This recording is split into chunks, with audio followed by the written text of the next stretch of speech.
Well, hello, friends, and welcome to TEDxDupreePark TV. We are delighted that you are here today and joining us. I see that my sync is off, and how appropriate, because the world seems a little off kilter today, doesn't it? Sometimes, but it's all wonderful, and it's all just in how you look at it. So I'll make some adjustments in our off time, and hopefully I'll get everything all synced up rightly. But just pretend you're watching an old Japanese movie right now. It'll take you back to the good old days, right? So we're going to have a wonderful show today at September 18th, 2020. And it's just, we're heading into fall. Football's out there, lots of good things going on. And so with me today, of course, is my co-host, the organizer of TEDxDupreePark, and that is Steve Monahan. So let's bring Steve on. I think he has a couple of things to share with us today. Go ahead, Steve. Hey, Gina, how are you? Fantastic. You're looking beautiful as ever. I like the purple. Is that purple or pink? This one's actually pink. Oh, okay. All right. Goes good with the map behind you. Let's see. What did I want to share? Yeah, a couple things. You know, TED is just like we are adjusting. We were going to have ours May 15th, and then we had to change it. And now it's going to be in November, but it'll have to be virtual. But we are going to be doing a live event, and that'll be mid-2021. We really don't know the date because no one really knows the date when this thing is going to open up. But we are working full speed towards that. 9 o'clock last night, I was helping one of the speakers that's going to be on our virtual, and I've got one, the pharmacist, set up for Monday. So there's a lot of things that we're going through, and people may not see it. But the thing I want to share is there's TED Women's, and there's a TED Women's event. It happens each year, and it's really a big event, a 4-day event. And this year they're having to do it virtual also. It'll be mid-November, and I think the theme this year is fierce, and it's all about women, and they even put in this year girls. And maybe with that Gretchen or whatever it is from Sweden or whatever, you know, these thought leaders are getting even younger. So we've gone from women now also including what they say girls. That'll be, as I said, mid-November. It'll be a 4-day event. It's really something. If you're a woman in business or any line, activism, humanitarianism, animal welfare, veganism, all that. They just have great ideas, and it's nice to be associated with a group of women, and you really make great friends of that. So I would really suggest. It's a 3-day event. It's all virtual. There are breakout sessions. It's going to be quite exciting.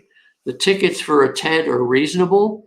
It's $375 for a ticket compared to our ticket of $100.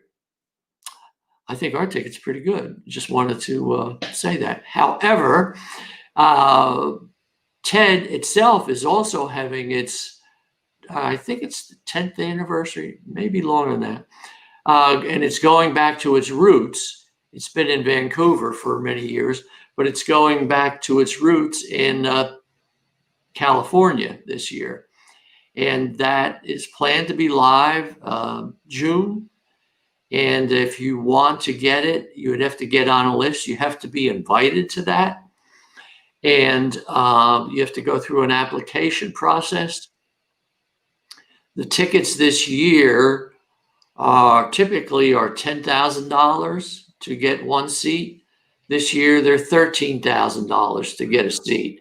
And if you'd like to be a patron, there may be some out in our audience that would like to be a patron. That's only $30,000.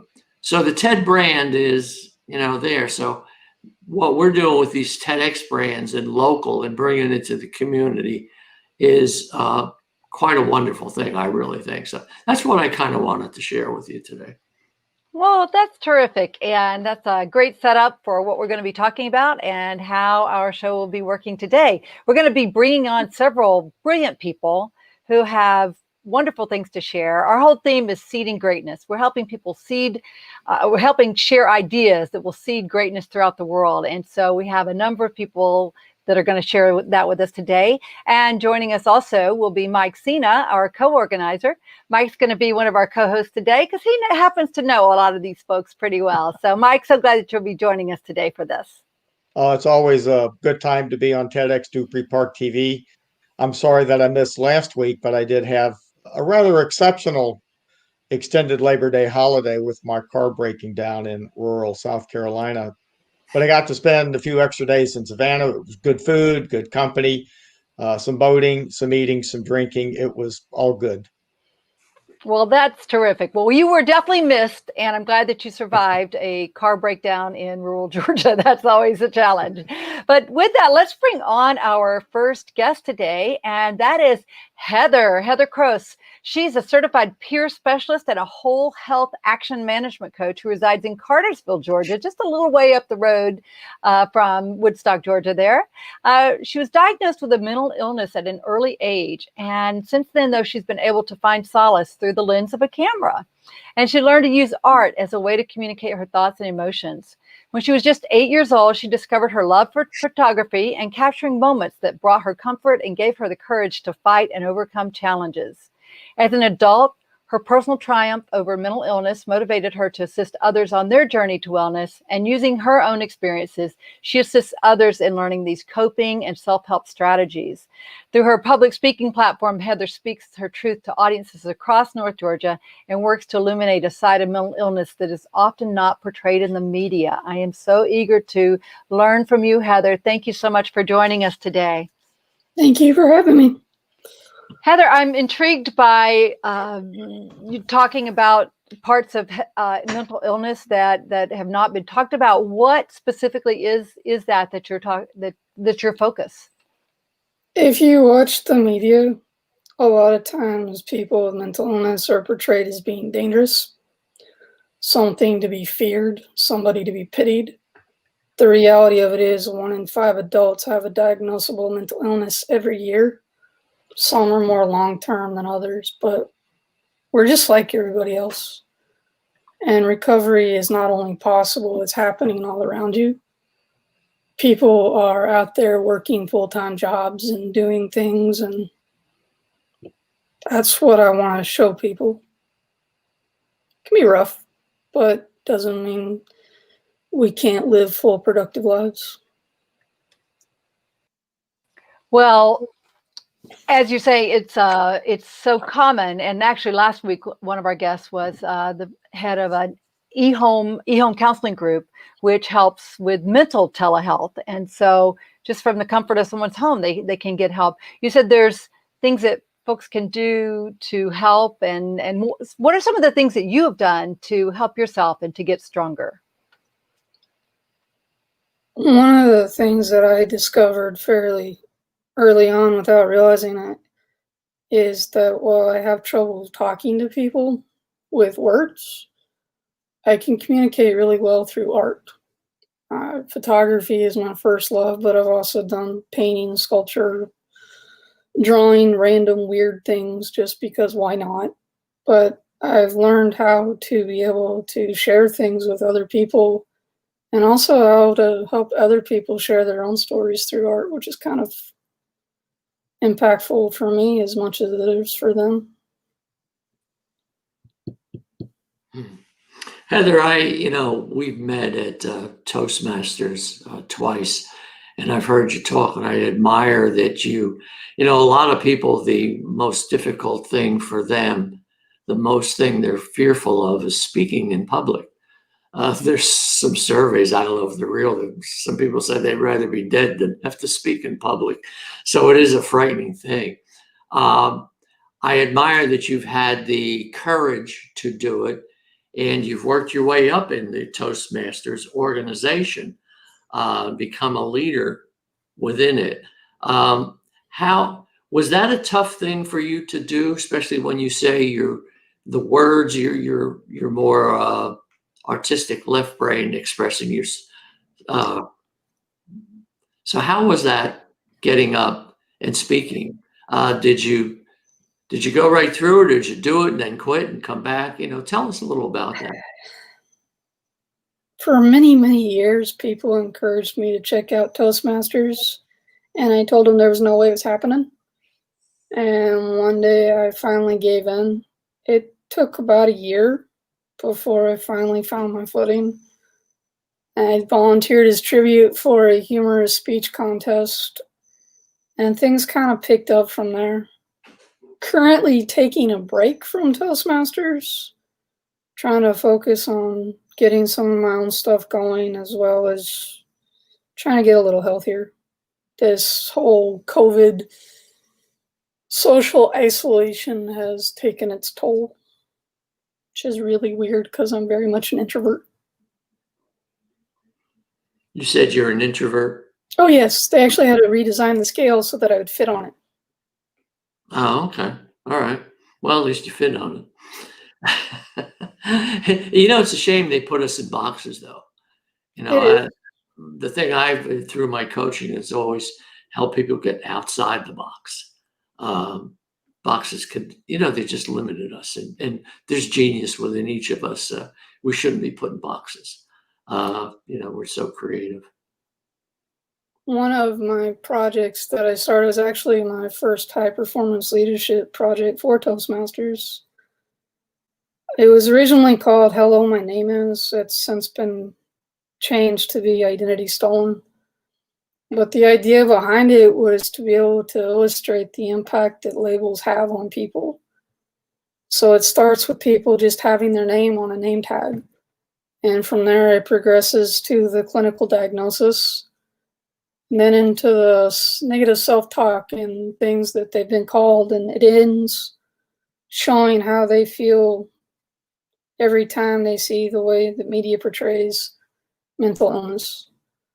It's something that I started back in 2018, and I'm in the process right now of trying to expand upon it. Because it's a way for other people to share their stories, and for hopefully to help fight some of the stigma. Because if stigma really comes from a fear, you know, this month is Suicide Prevention Month. I'm a 10-year suicide attempt survivor. And I'll be honest, I still struggle with it. These last few months, I've been struggling with suicidal thoughts, but thankfully I have a very strong support system that's stood by me, helped me get through stuff. It's not always easy, but nothing in life is. So I don't try not to dwell on it. I don't walk around with it all like a badge on my sleeve, but it's not something I shy away talking about either. Heather, I got to visit your art exhibit for the High Performance Leadership Project, the series of photographs that you took. They were quite compelling. How long of a period of time did it take you to get all of those photographs and get them together? And do you do your own developing or editing? Tell us a little bit more about that. Typically, the photo shoot takes somewhere between an hour to 2 hours, depending. It's self-directed, so the people that are involved write their own labels, and we go through the process, and I only call them by the labels that they've written. It can be really hard for them, but it's also really hard for me to call them some of the things that they've written, so I check in with them. After that, the processing usually takes about a week to 2 weeks because it's really hard, especially tracing over the words so that they have more impact. And I do my own processing. Gotten pretty decent Photoshop. Yeah, you are quite talented with photography. I remember talking to you maybe a year or so ago about maybe developing videography skills, because that's something that's in great demand for a lot of folks, particularly involved in Toastmasters or other type projects. And I also know you've done some speaking to groups on behalf of suicide prevention, and talking a little bit about your story and how inspiring it is for me, inspiring for people that know you. Tell us a little bit more about that. Are you looking to do any more speaking once things open back up? Yeah, last year for my DTM project, because, you know, why have just one? organized a panel discussion, and the intent was originally to do it again this year. Mm-hmm. Obviously, that wasn't going to happen, Mm-hmm. but the goal is to continue putting together panel discussions and art exhibits to help further not only suicide prevention, but mental health awareness. Mm-hmm. Everybody has mental health. Some of us just also have to deal with mental illness. They're Mm-hmm. two sides of the same coin, but not the same thing. But I've also had the opportunity to be on panel discussions for other people, Mm-hmm. which is always exciting and terrifying all at the same time. I can raise my hand there as well. You did something down in Savannah last year, did you not? Did you travel down there to, if I'm not Yeah, mistaken? What was that yeah. about? Well, in June, I got to present at a conference for the Department of Behavioral Health and Developmental Disabilities, which was a professional conference. Mm-hmm. And then I did the same workshop down in St. Simons for the peer conference. So as a certified peer specialist, we're required to get 12 continuing education units, and a lot of people will get them at the conference. The idea behind the workshop is to help people, not just peers or providers, but anybody, to learn to recognize that just because we think we know what someone's thinking or that we think we know what someone is feeling, we really don't. And so oftentimes we make snap judgments based off of behaviors and the way that we see people interacting. And if we would stop and really talk to them, find out what's going on, that the world would be a better place if everybody would come to the middle. We all have our own bias. We all have our own prejudice. And it's based off of our own filters, which is because of our life experiences. There's nothing wrong with that. But we all need to acknowledge that and learn from it.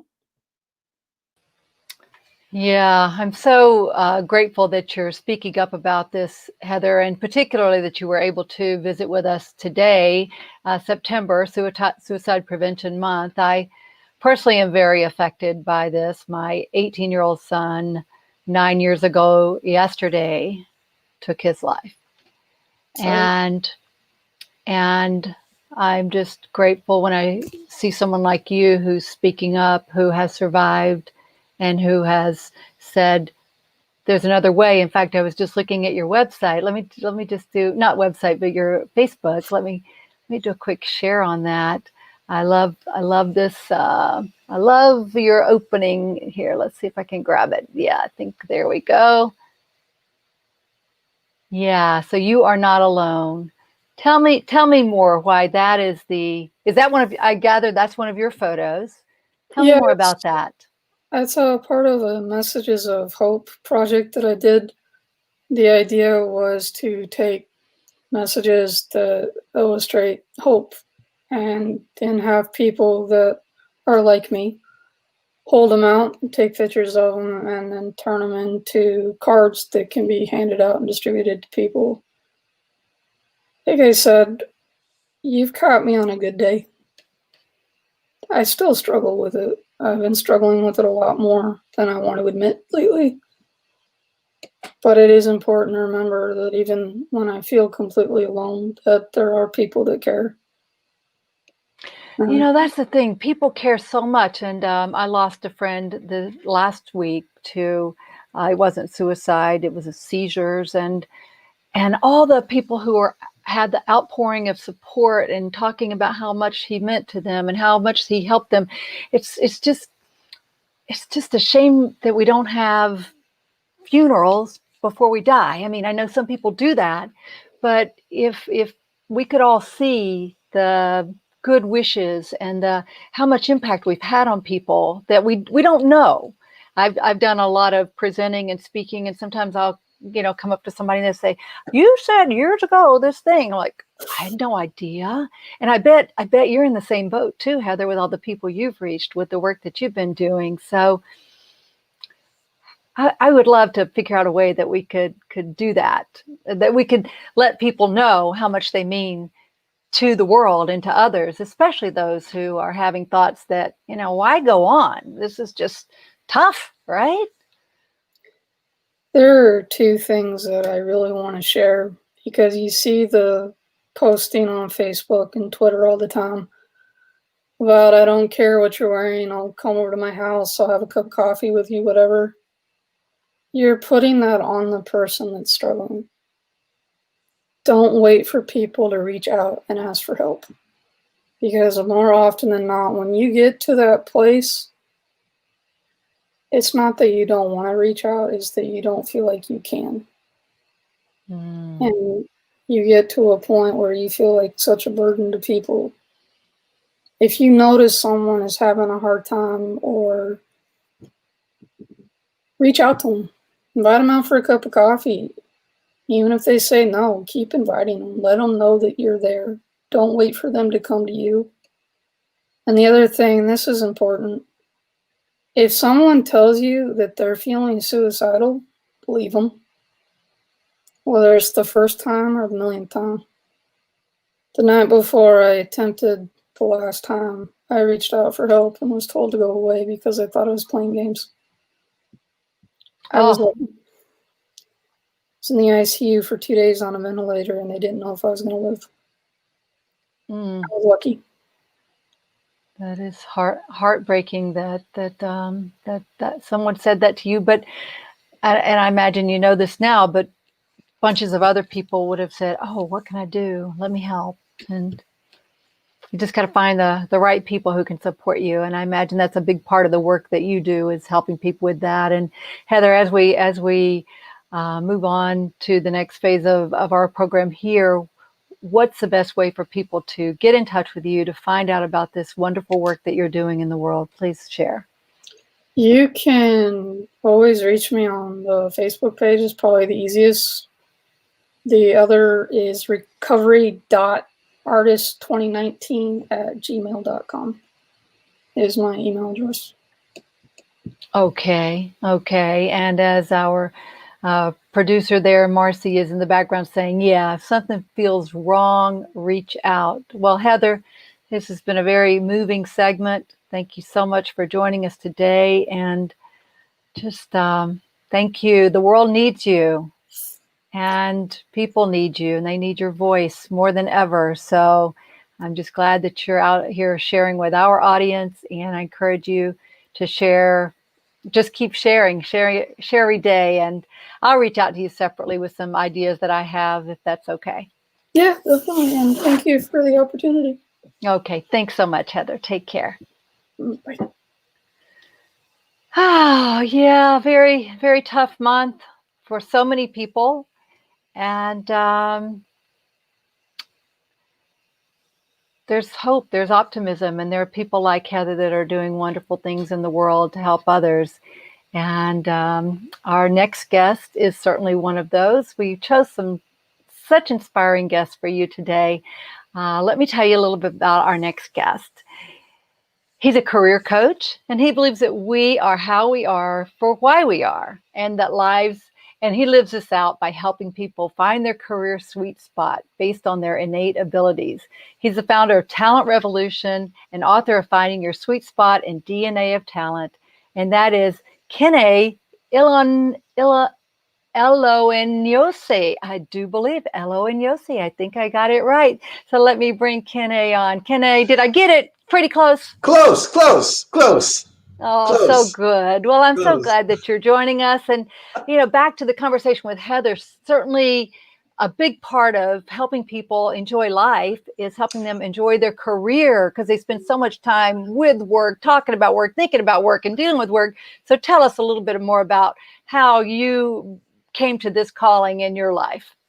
Thanks for having me. And before I even talk about that, Heather is someone I know through Toastmasters, and that girl has a wicked sense of humor. I love her sense of humor. And I really appreciate the vulnerability you guys have brought out in this conversation.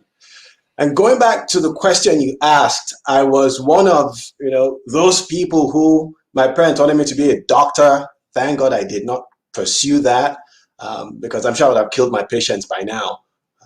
But I went into college thinking I was going to study medicine, did not do that.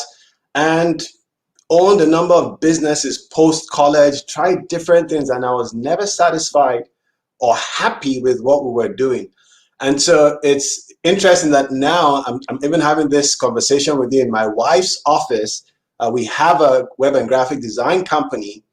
And in 2007, my wife realized that I was just miserable with the business. And one day she told me, hey, listen, get a grip, because we had employees working here. And she was like, you're coming in every day and just killing the vibe in the office. So figure out what you want to do with your life and just go do it. And that was what got me on the search for what do I want to spend my life doing? And it took me about 3-4 years to answer that question. And I realized that answering that question for myself showed me that I could help people get on that path to answer the question for themselves.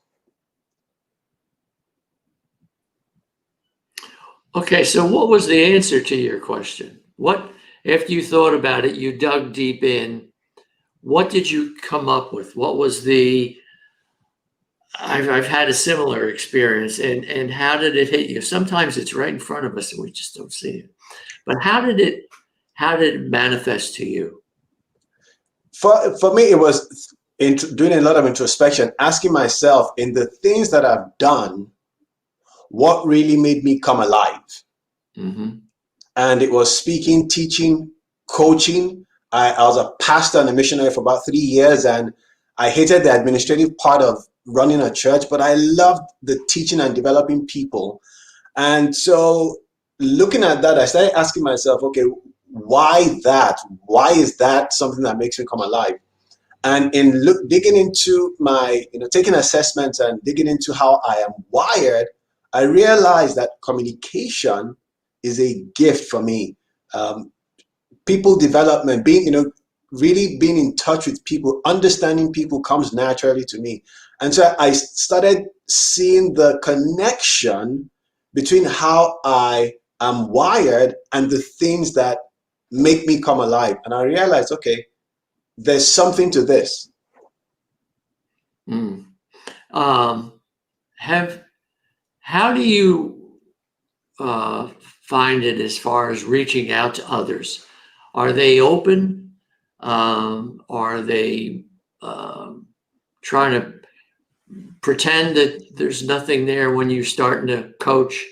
How do you get through that first and second layer of, my father used to say, varnish that we put on ourselves?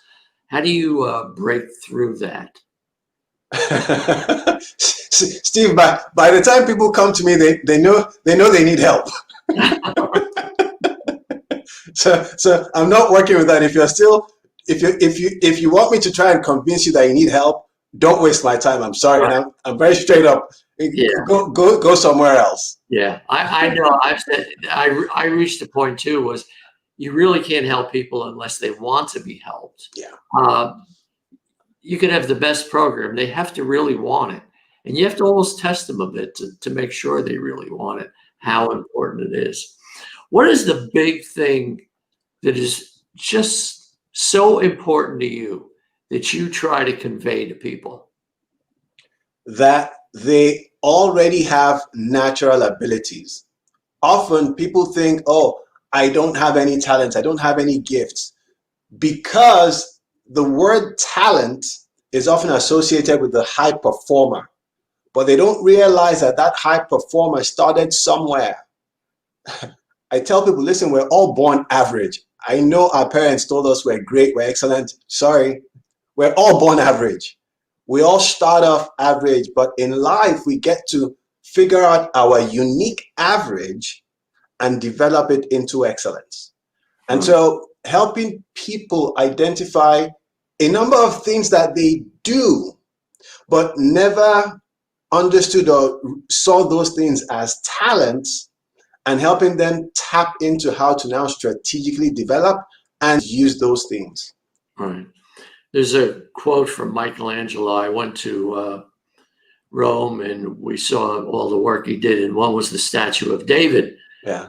And someone had asked him, out of this 8-foot monolithic square, how did you carve such a beautiful statue?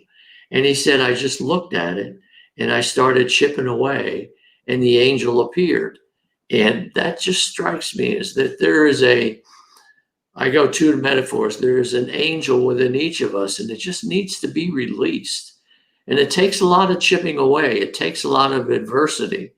And the other one, I guess I believe we think we're average, but there's also a genius within each one. There's that seed of greatness that we talk about that's in with each other, with each of us. And it just has to bloom. It has to have the right conditions. So I think that's what it is helping people uncover what's within them. And then the last part was I've had a coach myself. A lot of times we can't see the forest through our own trees. And you said we listened to our parents that many said, oh, you're never going to make it, or you're average. And people can see and say, no, there's something in you, So I guess that's what you work through, right? Letting them see what is there that they can't even see themselves. Yeah. And let's even look at, this concept of average. I think I wrote a blog post or I did a video recently on the beauty of average. Often we all knock average. Let's even look at the theme for this session, the seeds, little, tiny, of greatness. A seed is developed, it's nurtured over time to become a tree that yields fruit. That's the process. Everything starts out average, and there is absolutely nothing wrong with being average. Just don't stay average. And I tell people to get comfortable with that fact. Absolutely nothing wrong. Figure out what you have, what your unique average gifts are, and then how you develop them to excellence level. Today I saw on, I think, your LinkedIn page, there was a line, something along of climbing the career ladder or the corporate ladder, and you turned it around, getting people on the right ladder. I got to tell you, that really resonated with me. I love that particular phrase. But what I'd really like to ask you about more than anything is we were talking before the show started about what led you to come to America. What was your driving force? And you made reference to John Maxwell. Yeah. I'd love to hear that story. So I just mentioned that I was a pastor and missionary for about 3 years in Zambia. Mm-hmm. And to develop my leadership skills, I started reading books by John Maxwell. And I came to visit Atlanta, I believe it was in 2000, and realized that he had an office back then. His company was based in Atlanta, and got to visit his office. And I just said to myself, I want to come back and work with this man. I want to work in this environment. And in 2001, our term on the mission field was done. And I was like, okay, this is my opportunity to come to the States and work with John Maxwell. And fortunately for me, I got an internship program at Equip. Now, I did not get to work directly with John. Again, silly me, I did not know how big John Maxwell was. I just thought he was a smart guy who had written a few books. Mm-hmm. But I got to work with one of the vice presidents at Equip, Dick Wynn, who's dead now, but Dick became my mentor and just exposed me to a lot of leadership opportunities. It sounds really exciting. I would love to have an opportunity to get involved with the John Maxwell team. I know several folks that have, and it's made a huge impact in their life. I'm not so sure for you, but I know for me, what I've learned, life is full of ups and downs. And coaching, mentoringship, it's not a one time and done. I need it regularly, and I try to surround myself with people that mentor me, and I try and mentor others. I think it's really important to have a coach in your life pretty much throughout your professional career. Are you finding that many of your clients, are they sticking with you for a longer period of time, or how does that work in your business? In my business, I've set it up so that you don't stay with me for a long time. Okay. I have two models. There's the 4-week session where we are diving deep into helping you understand your natural abilities and then how to translate that into a career. And then there's the one-on-one, the individual session, which is a 10-hour package. Now, people can reach back out and ask questions. But what I do, because I'm trying to stay in this, just trying to get people focused on discovering their natural abilities and translating that into a fulfilling job. You can come back for development, personal growth, professional growth, but I'm trying to stay in this narrow lane. Very good. How long have you been doing this? In this format, about 3 years now, 4 years. Okay. Yeah. Okay.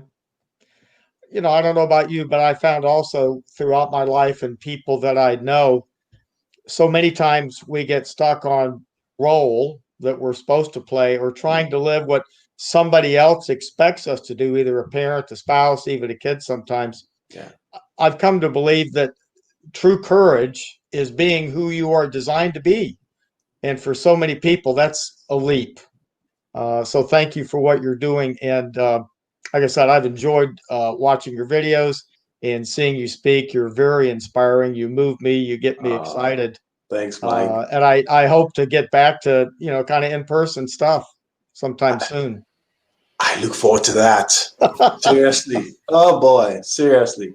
Yeah. Thanks, Mike. Thank you so much. That'd be great. But it is so wonderful that you're able to help people using video, because I'm sure that's a great skill that your folks that are trying to change jobs and trying to change careers that they need to be working on, right? Yeah. Yeah. And the sessions are, my sessions are Zoom sessions. So before this, I just finished, I do a workshop right now. One of my biggest clients is Georgia Tech, the Alumni Association, and it's a 4-week class. And so alumni associations are having me coach their older alumni who are in job transition. And so it's all online on Zoom. Some will log in from, I think right now we have someone from California, someone in Alabama, someone in Seattle. I think Seattle. There are 6 people in this class. 4 of them are out of state, 2 are in state.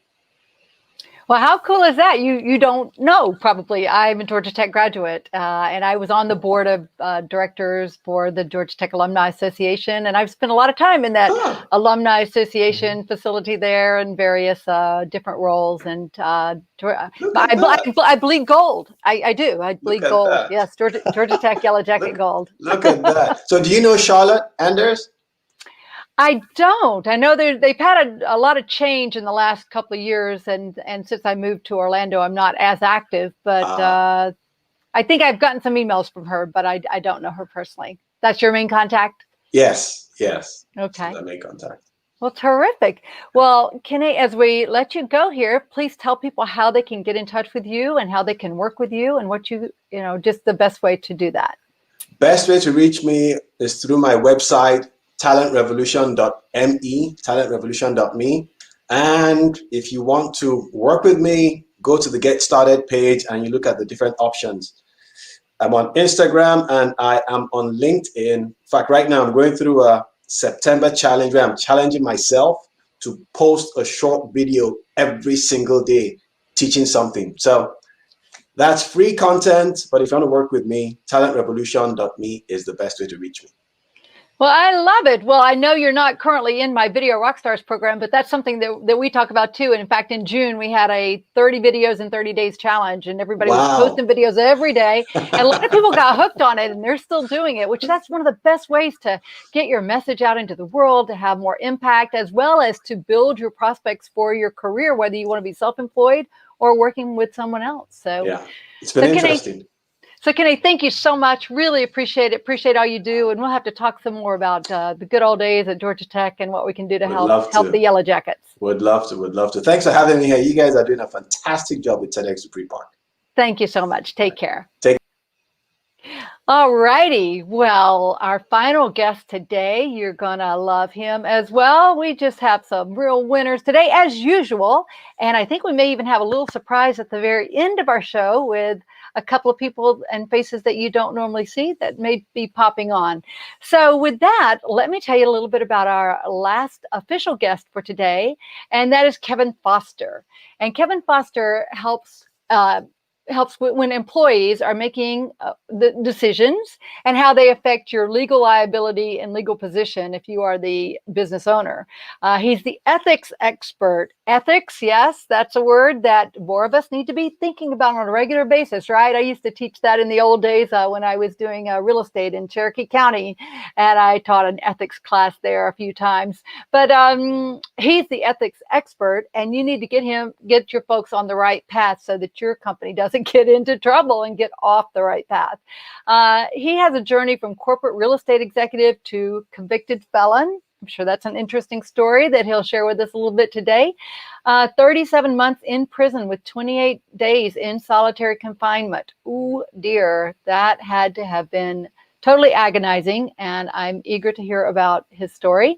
So this resonates with a lot of audience members and positions of all different organizations. So he's a former financial executive with the FDIC Division of Liquidation, Standard Chartered Bank, and Dr. Pepper Company, and a 30-year veteran in the real estate business, a former CPA with Peat Marwick and Mitchell, now KPMG. And he shares how easily your decisions can take the easy road to bad decisions. I know that can be really significant. I've worked with some other people in this space as well, and hard to see the decisions that people are making and how they go down that path. But let's bring him on. He's the CEO of Business Ethics Advisors, LLC, and he speaks nationally on ethics and compliance in corporate America. He uses his ethics tools to provide ethics awareness and solutions so that others will be prepared to identify the personal characteristics and circumstances leading to unethical behavior. So with that, Kevin Foster, thank you so much for joining us on TEDxDupreePark TV today. Well, thank you very much, Gina. It's so nice to be with you today, and I have a very difficult road to hoe here following those two guests. They were very, very informative. So thank you very much for bringing me on now. This is really a treat. Well, I would love to hear, as I'm sure many in the audience would as well, give us a snapshot of what this bad decision or path of decisions were that landed you in this tough spot and how you have now recovered from that. Well, at one time I was a corporate executive with a real estate development firm, and unfortunately our firm was accused of perpetuating fraud in North Carolina, and I found out about it as I was returning back to Atlanta. My cell phone rang just as I was landing in Atlanta. It was our corporate attorney, and he read me a press release from the DOJ and from the FBI, North Carolina Attorney General's office, announcing that they had filed a lawsuit against our company and all of its officers, which included me. It would end up being a long journey, but ultimately they threatened to put me in prison for 20 to 30 years if I did not plead guilty to fraud. So I really had no other choice. At that point in time, it was conspiracy. And most people, especially corporate executives, do not realize how small unethical slips can lead to devastating consequences, including criminal liability. And conspiracy is about the easiest charge that a prosecutor can bring. So I ended up pleading guilty to one count of fraud, reported to prison. And about 30 years after being in prison, I was thrown into solitary confinement for protective custody. And it was in the solitude of that cell that I decided that no one else should have this experience. And I vowed then and there that when I got out, I would spend my life doing what I could to prevent other people from going through what I went through. It was quite a journey. Wow, that's an interesting story. Staying with our theme, you went through a very dark period, literally in solitary confinement. And I guess the seeds of greatness germinated there, and it just seemed to change your whole life. How did that feel? I mean, and how does it feel now to be able to do the good that you're doing? Are people getting it, or are they prefer to not even know the side of ethics that you are trying to bring to them? Well, when I talk about my personal journey and about other people that I served in prison with, as well as other executives. And it hits a very raw nerve. It's amazing how many people would come up to me after a speech and say, my father spent X number of years in prison, or I got a brother that's there now, or I know so-and-so. I work with someone who should be in prison right now. You'd be amazed at how often I hear that type of thing. So yeah, it hits a pretty raw nerve for a lot of folks. And I think people really do not understand that there are 10,000 or actually 5,000 criminal laws, another 10,000 to 300,000 regulations that can get you put into prison. Far too many for any one person to know, and not knowing that you were breaking the law is not a defense. And when people perfectly understand that, then they really start taking a different attitude on some of the things they see around them and at their own behavior. So I hope that I can really impress on people, because it's really tough on the family. In my case, my wife stuck with me during that entire time through the 3 years leading up to my incarceration, my over more than 3 years in prison, and everything going on since then. And it's really tough. And it could have easily gone the other way with me. When I had that momentous phone call from our attorney, I told my wife about it that night, that our lives were going to change forever, that we would probably lose everything we had, including my freedom. And I offered her a divorce right then and there. And she looked at me and she said, for better or for worse. And that still brings a tear to my eye when I think about that. But she certainly understood the meaning of our marriage and has been with me ever since. And I loved her then, and I will always love her. And have that type of family support is really great. So I'm very appreciative of that. And going through these dark sides, you really know that there are people that love you. And listening to the suicide story earlier is absolutely right. That the people that love you are always going to be with you no matter what you're going through. And a lot of times you just need to reach out to them. And I'm grateful to have those type of folks in my life.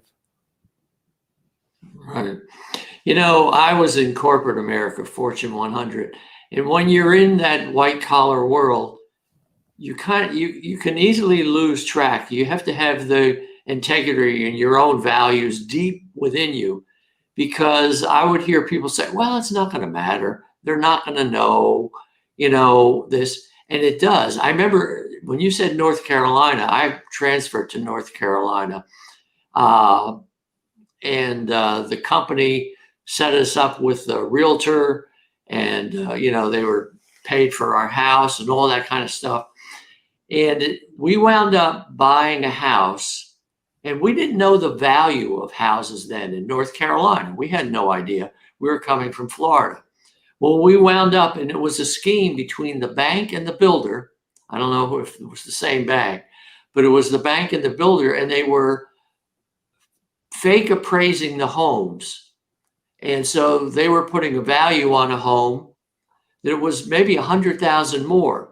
Well, when we bought it, we figured, well, if the appraiser says it's fine, it's got to be fine. Well, 10 years later, we finally sold the home when we moved again. And we just about made up our money then. The corporation I had, it affected so many lives. They wound up putting the builder and the bankers in jail. But it affected so many that someone just made the decision and thinking, oh, it's no big deal. It's just, it's not really crime.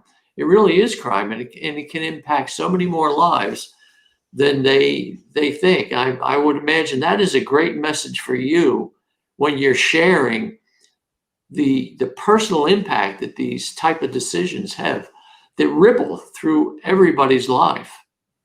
Absolutely. And when I was in prison, I heard a lot of these stories of the impact that, my friends in prison, they had in other people's lives. But, I end up using the acronym ethics in order to talk about the personal characteristics and circumstances leading to unethical behavior. And E is exaggerated ego. T is temptation and think opportunity. H is hijacked by outside pressures, which could be work pressures. They could be financial. They could be drug or alcohol. They could be some sort of addiction in any way. And then I is integrity. Integrity failures, especially with management, which is most of what we read about in the Wall Street Journal. If you take a look at what happened with any companies like Theranos or Volkswagen, Wells Fargo, all those. And then C is consequences not considered, where people do not think about the consequences of their actions, which is what you're also talking about, Steve. And then C is stinking thinking, which is like, I can get away with it. No one's going to be hurt. Everybody does it. These are the type of things that lead to this type of behavior.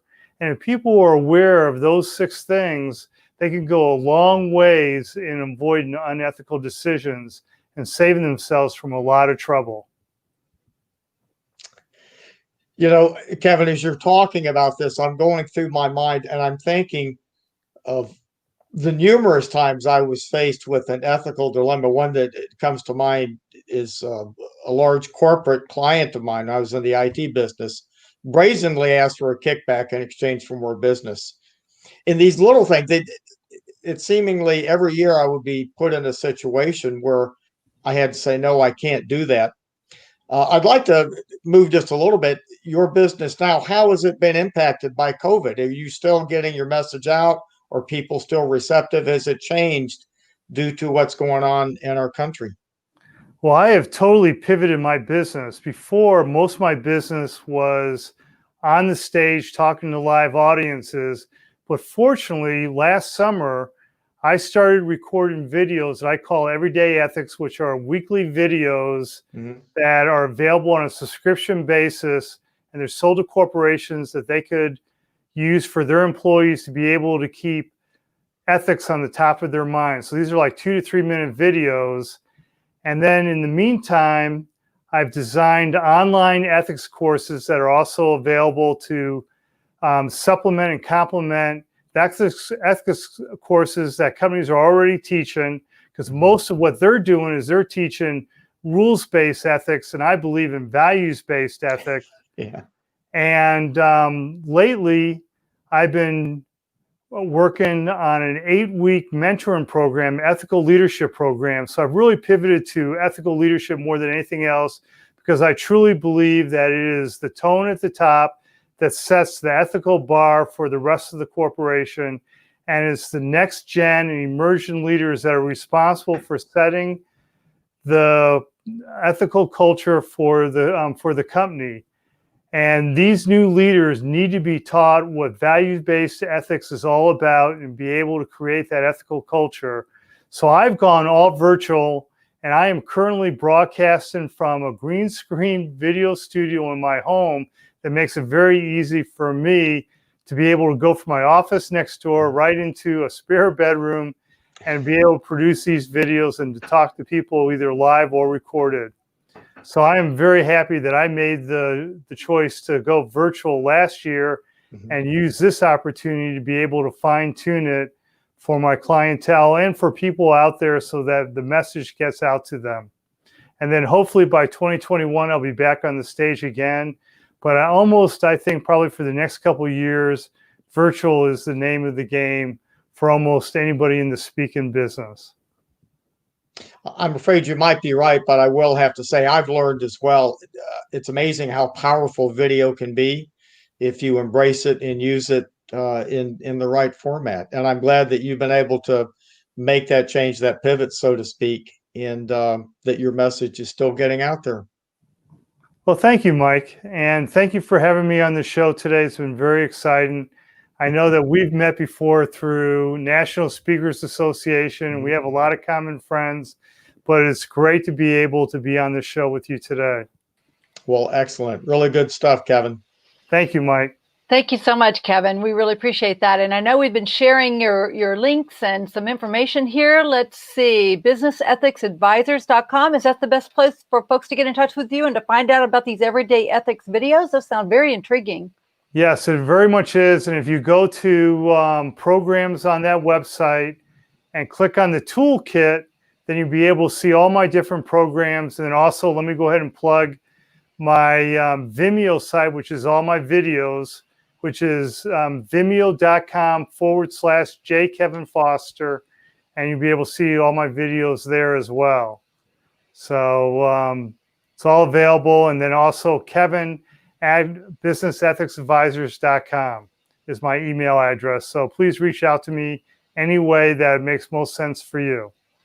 Well, I'm thrilled that you have this message that you're sharing, and you share it with such authority because of what you've been through. And yeah, isn't there, I was surprised to learn a few years ago, they say that the average American breaks 3 laws or commits 3 felonies every day and has no idea. So to your point that there's all these laws out there on the books that people don't even know exist. And I'm sure that this is a big part of what tripped you up, right?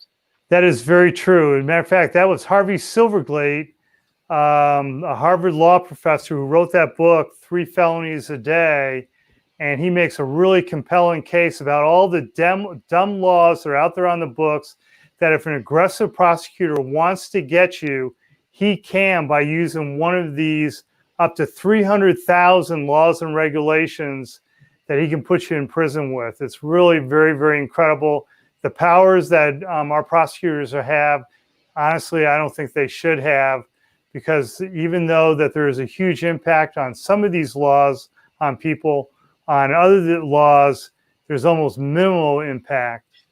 So there's a great video that's on my website called Race, Friendship, and Criminal Justice, where I interview a friend of mine who was convicted of a first-time nonviolent criminal crime, nonviolent drug crime.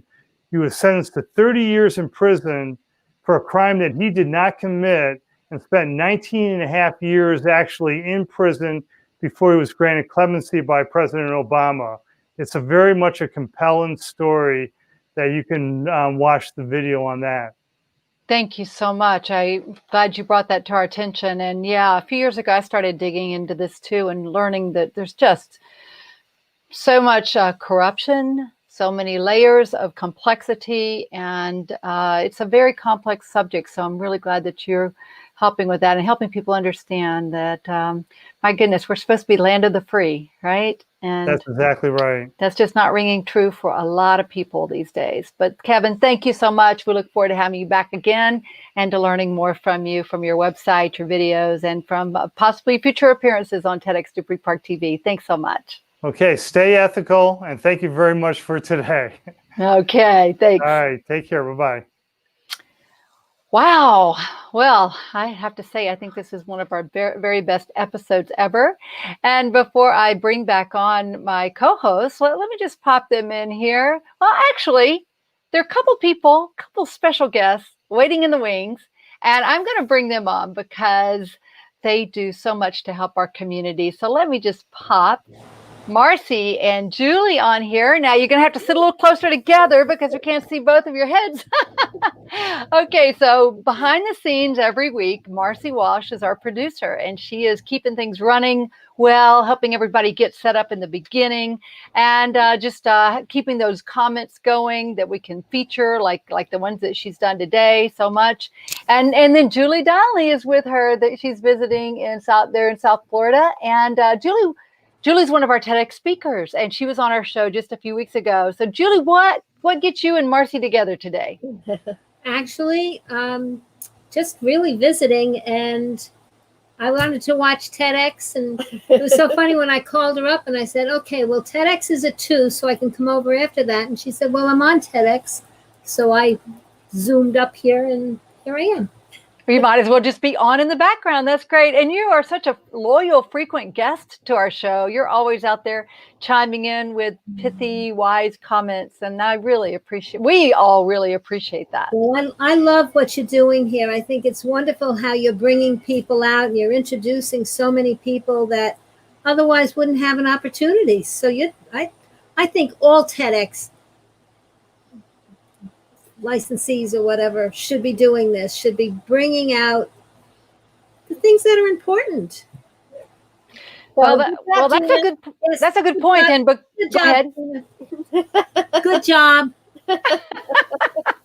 Well, thank you. And yeah, I know that's what keeps me going every week. And then as we've had our delays with our events, and I just know that we have so many wonderful people to share their messages, the speakers that we chose to be on the stage, our physical stage. And then this pivot to the virtual opportunity has given us the opportunity to bring so many more brilliant people to life. Well, not to life, but to the stage, to the world, like our guests today, Kevin and Kenny and Heather.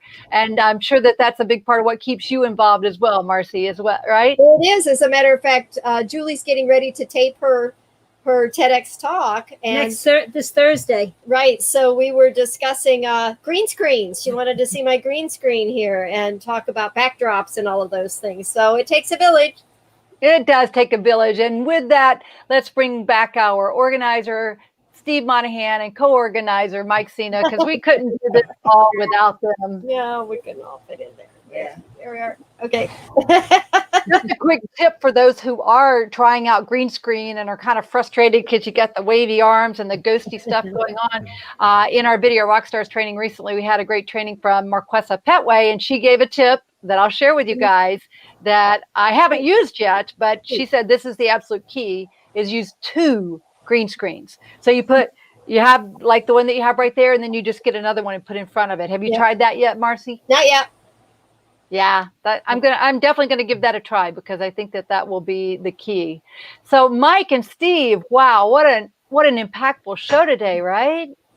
Great show as always. Still online. The 3 of them were just great. You know what you said with the TV, and I would agree.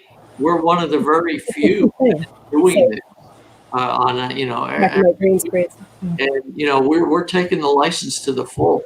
And they said, get out there. So we're doing it. And it's just given me so much more energy, Gina. I mean, you're just You can call Kevin. thing of what you do. Mike is enjoying it. He's a people person. I have met so many wonderful people through this show that I never would have had the chance to meet. And that was the whole purpose we did it.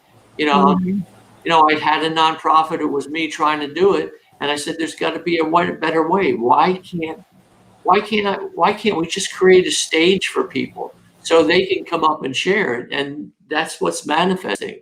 And it's just, I can't tell you how damn fun. This is so much fun doing this and meeting all these wonderful people. It really is. And just to wrap things up, let me let's see, Kevin, are you out there? Kevin and Kenny, give me a quick heads up. Yeah, can I pop you back in just to say goodbye, wave goodbye to our audience? Here we go. Yes, can you hear me? I had already taken my lavalier off, but glad to be here. Thank you very much, and it's been a lot of fun today.